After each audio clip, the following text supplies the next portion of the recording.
3 years have passed since the divorce, but some mornings still ache like it was yesterday.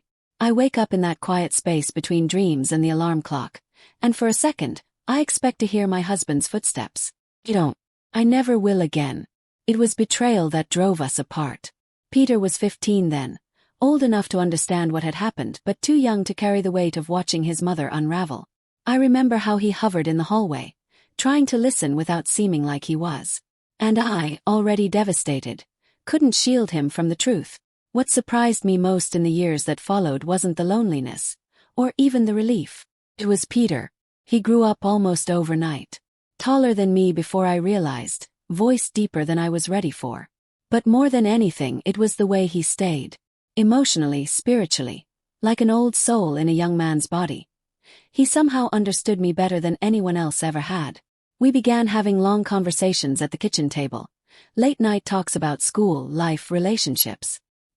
He told me things most boys would never tell their mother, like how terrified he was during his first date with Sarah, how his hands shook when he tried to hold hers.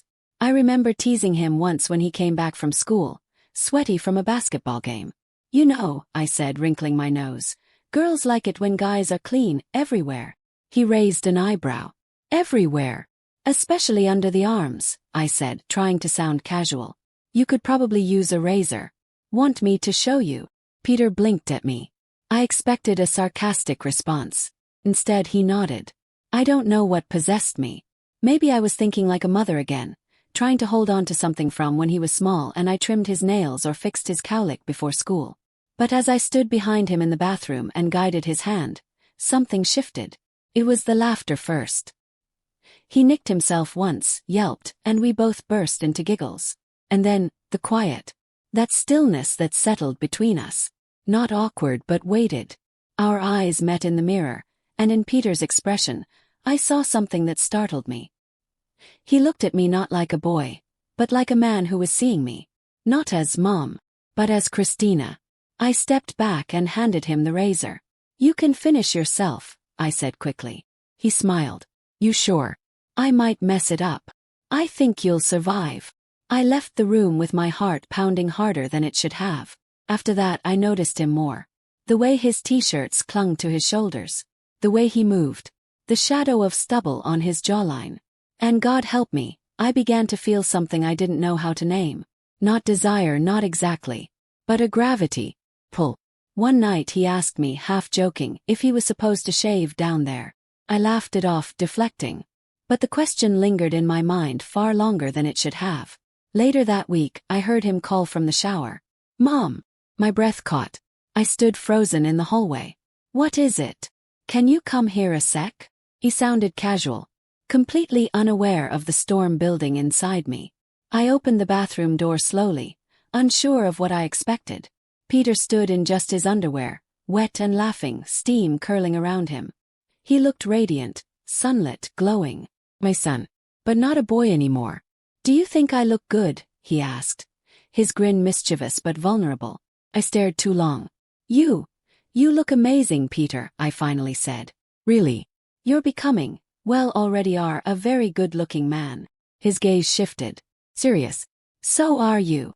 I fled the room before I could say something I'd regret. That night I couldn't sleep.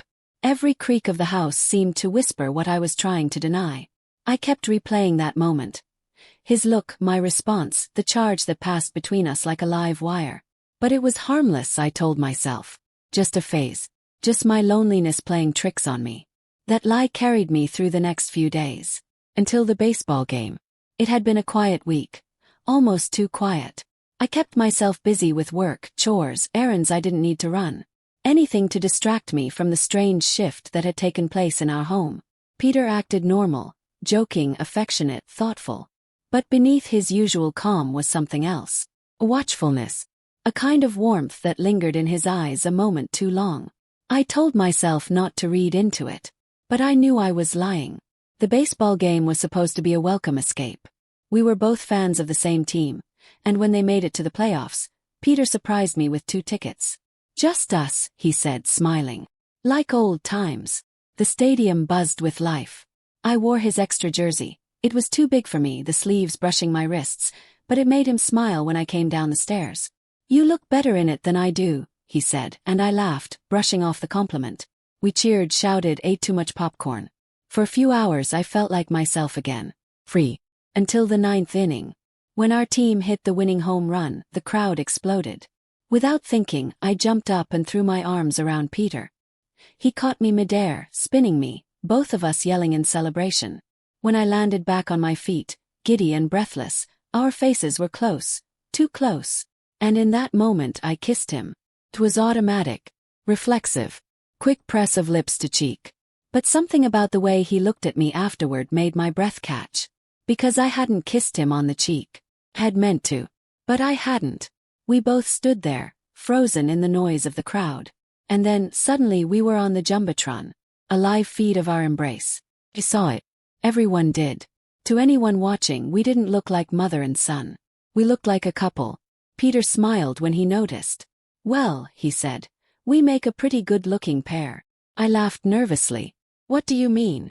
I mean, he said slowly, we look happy together. My heart thudded. I turned back to the game, but the buzz in my ears wasn't from the crowd. After the match, on the drive home, Peter was quiet, thoughtful. He tapped his fingers on the steering wheel, humming to the radio. I kept my hands in my lap, twisting the hem of my jersey like a lifeline. When we got home, I started to head upstairs, but he stopped me. Mom, wait. Turn. He looked vulnerable in a way I hadn't seen in years. Are you okay? You've seemed different lately. I hesitated. I could ask you the same. He smiled faintly. Maybe we're both different. I wanted to say something. Anything to ground us. But instead I said, good night, Peter. And then the dreams began. Every night that week, I dreamed of him. Not in a romantic way, not explicitly, but always charged. Dreams where I was reaching for him in the dark, where we danced without touching, where he spoke words I couldn't understand but made me feel too much. I would wake up flushed, anxious, and terribly confused. I couldn't tell anyone. Who could I possibly tell? Peter was kind to me, gentler even. He'd put a hand on my back when he passed by, or bring me tea without asking, or look at me like he knew I wasn't okay but didn't want to force me to admit it. His attention warmed me, and that terrified me more than anything. One evening, I walked into the kitchen to find him standing there in sweatpants and a fitted t-shirt, leaning on the counter while flipping through a book. He looked up and smiled. I made you dinner. And blinked. You didn't have to. I wanted to. He set a plate in front of me, then sat across the table. You've been quiet. I thought this might help. I stared at him for a moment. His hair was damp from a shower. His eyes held something steady and calm. He looked like a man who wanted to take care of someone. I reached out and touched his hand. I'm sorry if I've been strange lately. Peter didn't pull away. His fingers curled around mine. You don't need to explain, he said softly. I understand. How can you understand when I don't even understand myself? He held my gaze. Because I feel it too. My breath caught.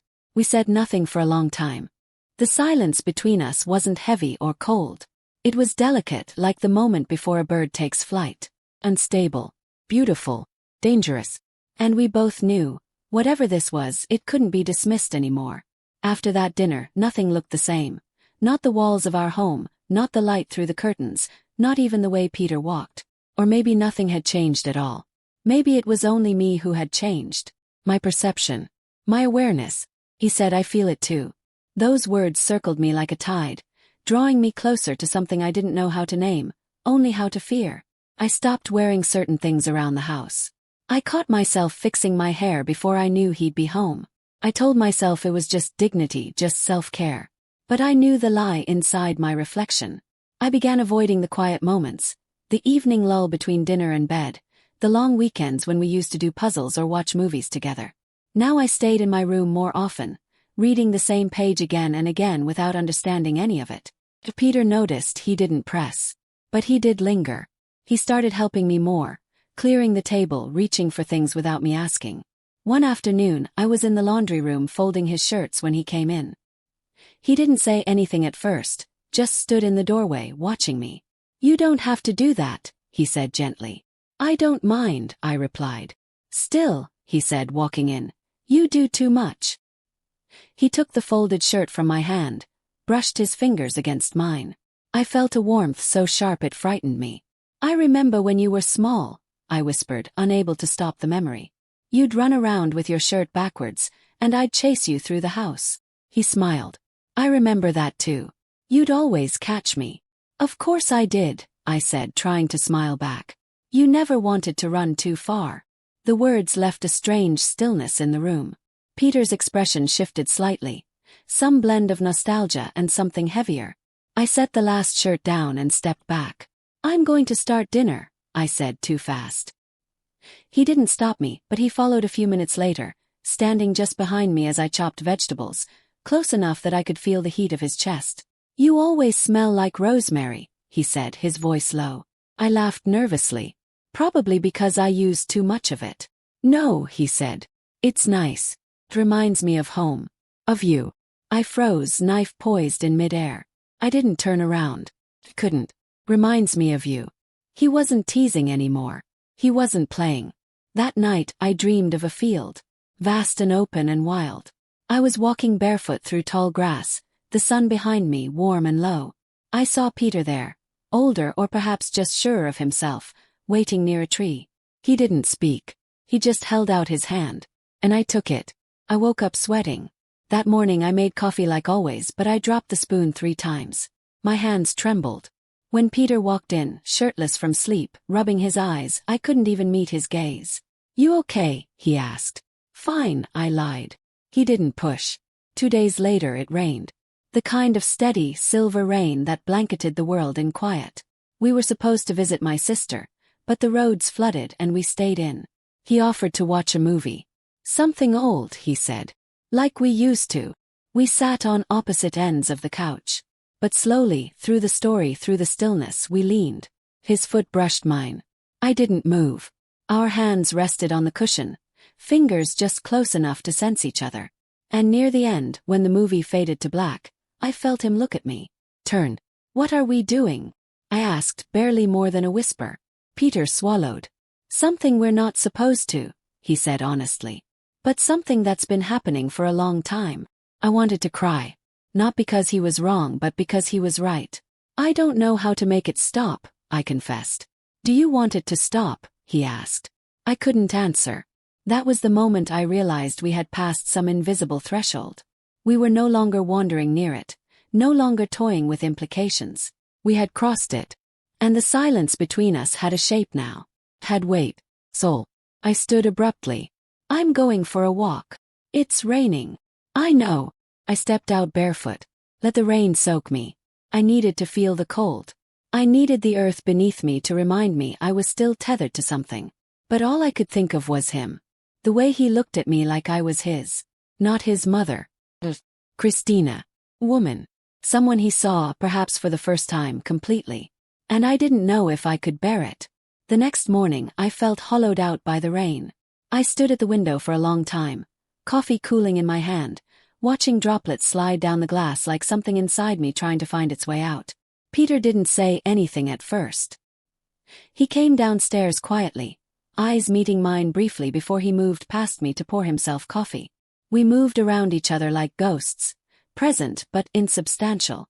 I thought maybe this silence, this stretch of invisible distance, would save us. That it would dilute whatever tension had taken hold. But I knew better. It wasn't going away. In the afternoon, I opened the hall closet to find a photo album Peter had made years ago. Inside were pictures of birthday parties, Christmas mornings, and 100 small, ordinary moments that suddenly looked extraordinary through the lens of time. There was one photo where I was crouched beside Peter when he was 8, helping him with a science project. His hand rested on my shoulder. We were both smiling. Not posing. Just living. I stared at it for a long time. I didn't hear him approach until he spoke. You used to braid my hair when it got too long. Remember? I turned to see him standing there. That same tentative softness in his expression. The same vulnerability he wore when he was little and afraid to sleep alone. He nodded. You'd squirm the whole time. He smiled faintly. I didn't want to. I liked the way your hands felt. I just didn't know how to say it. Something about the quiet that followed felt more dangerous than any words. Peter crossed the room slowly and sat beside me on the carpet. I didn't stop him. I didn't know how. I miss how close we used to be, he said. Before we started feeling weird. I swallowed hard. Peter. I know, he said gently. I'm not asking for anything. I'm just trying to say what's true. I looked down at my hands. They were trembling. I couldn't hide it. This isn't normal, I whispered. Whatever this is. Peter didn't flinch. It may not be normal. But it's real. I stood too fast, my legs unsteady beneath me. I can't talk about this. He stayed on the floor, watching me like I was drifting further from him than he could bear. I didn't choose this, I added. I didn't want to feel anything like this. But I do. It was said. The one truth I had buried so deep it felt like it might tear me apart. Peter stood now too, slowly, like he didn't want to startle me. So do I. I wanted to run. I wanted to cry. But I did neither. Instead, I walked toward him and gently touched his cheek, something I hadn't done in years. His eyes closed. I am your mother, I said quietly. And I'm your son, he said, his voice hoarse. But I'm also a person. Man. And you're a woman. You've always been more than just a role to me. And I don't think you realize how much of you I see. I felt my resolve fracture. I pressed my forehead to his shoulder. Just for a moment, just enough to breathe. We can't go further, I murmured. You know that. I do, he replied. And still neither of us moved. That night I dreamed again. We were walking along a shoreline. Waves brushing our feet, the horizon endless. Peter said nothing. He just walked beside me, close enough that our arms occasionally touched. There was no shame in the dream, no fear. Only the sound of the ocean and the warmth of presence. When I woke, my pillow was damp with tears. Weeks passed. The space between us reshaped itself. Not distance, not closeness. Just awareness. An invisible cord that neither of us pulled, but never severed. Peter met someone new. A girl from his college classes. Bright, talkative.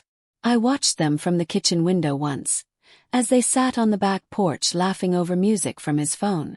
He looked happy. When he came in that night, I asked him how it went. He smiled. Good. She's fun. I nodded, forcing a smile of my own. You okay? He asked. I'm proud of you, I said. His eyes searched mine. And in that look, we said everything we couldn't say out loud. It didn't go away, the connection between us. But it became something we carried. Carefully, quietly, without shame but with reverence. And maybe that's all we were meant to be. Not lovers. Not some great forbidden tale. Just two people, mother and son, who found themselves too close to a line they couldn't cross. Who held a truth between them like a fragile glass, neither throwing it nor dropping it, but simply letting it be. Unspoken. And unforgotten.